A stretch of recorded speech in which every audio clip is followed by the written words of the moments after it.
The MLB playoffs are off to the races, and the Philadelphia Phillies remain at home awaiting for their opponent. And while the Dodgers hold a 1-0 series lead over the Reds at the time of me recording, I have a pretty good feeling that it will be the Los Angeles Dodgers versus the Philadelphia Phillies in the opening round. But regardless of the matchup, we do have an interesting update to break down in regard to the pitching outlook for this Phillies team. We've waited on it for a couple weeks now that the biggest decision that really needs to be made with this Phillies roster is what do you roll out as far as a pitching staff? Is it Aaron Nola? Is it Jesus Luzardo? What is the way that you do utilize these arms to the fullest of an extent? And a new interesting wrinkle has come to light here. So what is that exactly? Let me start off by pulling up this piece of the article coming from Matt Galb of The Athletic here. And what he writes is, quote, "There is another wrinkle. Whoever the Phillies slot into Game 3 could be in play as a reliever for Game 1. The third game is 4 days after the first game. There is enough built-in rest to make this work. Think of it this way. The Phillies want to use their best pitcher as much as they can without overusing anyone.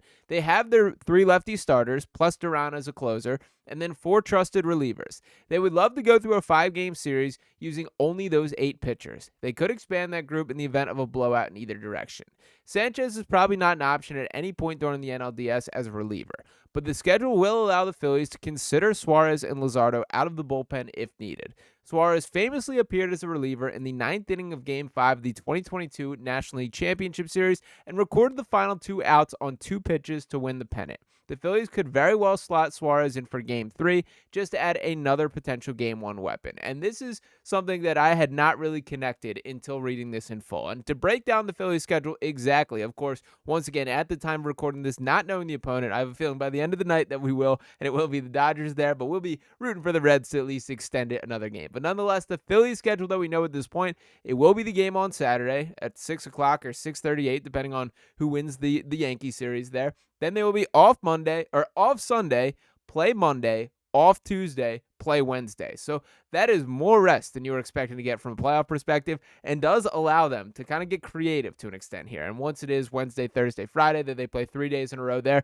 hopefully we won't need all those games here. For the Phillies directly, that I'd approach this as eyeing Ranger Suarez as the Game 2 guy. That to me, the question was, Christopher Sanchez is going to be your number 1. He will be your Game 1 starter. I think Ranger Suarez could be your number 2, just purely pitching off the pitchers that I have the most confidence in. And then is it Luzardo or is it Nola? Now, I think all these signs are pretty much telling us right now that Jesus Luzardo is going to be the guy. And shout out to Luzardo for really making his case here that in this inter-squad scrimmage, the Pinstripes versus the Blues or whatever they went for names today, that Luzardo struck out 9 hitters in 3 innings of work, allowed just 2 hits and walk 1 through 60 pitches.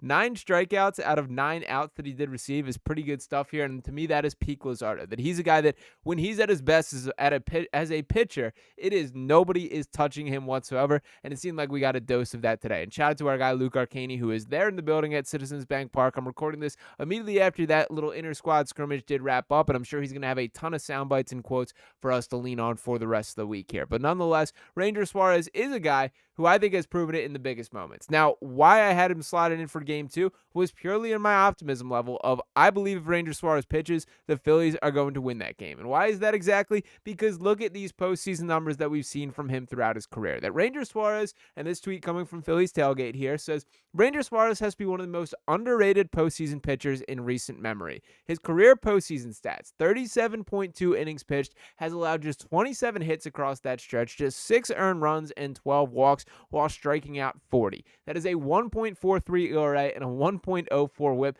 That is godly stuff. That is Hall of Fame stuff. That is all-time great pitcher stuff from Ranger Suarez. And if there's one thing that is evident about him, is it does not matter the weight of the moment. That man's heart rate is not shifting a beat, man. He can be looking down a bases loaded, no out, bottom of the 9th, and he's still acting like he's just playing catch in the backyard. That's who Ranger Suarez is, and that's who he's been really throughout his Phillies tenure. Now, like to lean on his stats for the season overall this year for Ranger, that he's pitched in 26 games, 157.1 innings pitched there, has given up 14 home runs and 154 hits while striking out 151 there. Comes out to a 3.2 ERA and a 1.220 whip. To contrast that with Jesus Luzardo, who I always like to point out as a guy who I think has pitched better than the numbers indicate raw here, that he's thrown in 32 games this season.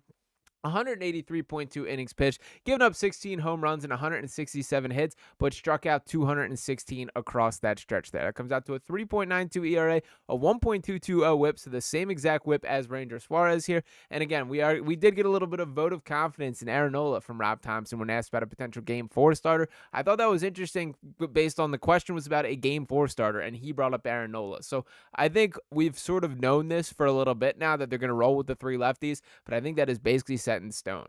I do think with this new information and the other factor of when you talk about where these games are played, does it make a little bit more sense to throw Ranger Suarez out there for an away game when you factor in that is a guy who we know about his heart rate. He's not going to get elevated. He's not going to be nervous in the big moment. Luzardo, this is a bit new to him. He is a guy who has postseason experience, who's pitched in big games. It's not like this guy hasn't done anything, but he has not pitched in Red October in Philadelphia with a team with the expectations of winning a World Series just yet. That situation does change things a little bit. And for Luzardo directly, the thing that I will say a bit critical of him is when it looks bad, man. That there are the days where he just does not have it, and the Phillies cannot afford for that to be the case in a postseason setting here. Now, the other question that we do have to find an answer to is what will this lineup look like on the other side of things? As we've talked a lot about pitching leading up to this, and of course we've seen many different lineup variations throughout the season. We tried the Bryson Stott leadoff experience. Let's not forget that at the start of the year. Trey Turner, of course, slotting in. Harrison Bader has been crushing in that role lately. But Rob Thomson was asked about his thoughts on the lineup and what we could potentially see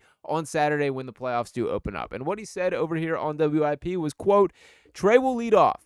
Bohm has really swung the bat well, so that spot behind Harper is going to be a right-handed bat, just not sure which one it is going to be. And it's important to have the same guys down at the bottom that can get on base and turn the lineup over to get Turner and Schwarber and Harper. So what I did think was interesting about this here, telling us right directly that Trey Turner will bat leadoff, and it is a thrill to me that he does look healthy, looks like himself, and looked to play pretty well in the exhibition today. Harrison Bader is a guy who very well could be a playoff key. That I remember Bader during his time with the Yankees, like having some of his best moments in the playoffs here. I thought it was him and Judge were the two best players on that team when the Yankees made a little bit of a run. I think it was just one season that he spent there in that variation of New York. Of course, he played for the Mets as well. The Phillies are going to need that, man. He's going to have to deliver, hold up his end of the bargain here. This is a guy with some playoff scars, which I think we all should be looking at as a positive. I'm very curious where that slots in, but my interpretation of that quote from Rob Thomson here is he's sort of slotting in Harrison Bader to be that second leadoff hitter kind of thing, where you're starting things down to the bottom of the order. But nonetheless, obviously it is dependent on each of these guys to pull their own individual weight. And who that starts with directly is Bryce Harper here. This quote fired me up from Rob Thomson about Bryce as he was asked about him. He said, quote, he's as motivated as any athlete on the planet. While we can talk all about the Kyle Schwarbers, the Trey Turners, the Harrison Baders, the Ranger Suarezes, this Phillies team comes and goes as Bryce Harper takes them, man. We've seen it several different playoffs to this point, both with the good and with the bad. If we can get a locked-in a Bryce Harper playing the best baseball that he is physically capable of, it is tough to see very many teams beating this Phillies team. We just have to make sure that is the case there. So for the time being, we will continue to await who the Phillies opponent will be. Will the Dodgers be traveling to Philadelphia to start off with? Could the Reds give a little bit of a battle? We will see that answer a little bit tonight. That game first pitch coming pretty soon. So make sure I'll be tapped in for that. And we'll be back right here on Phillies Digest, breaking down the latest, everything that comes out of the post game. Once again, I do expect our guy Luke Arcani currently doing interviews in there at Citizens Bank Park. I think there's going to be a lot of information that Rob Thomson gives out post game. So make sure to check back tomorrow as we break all that down. Appreciate you guys for tuning into this video here. If you have not already, make sure to smash that subscribe button to us right here on Phillies Digest. Drop a like on this video and your thoughts below, and I'll be back to talk with you next time. Peace.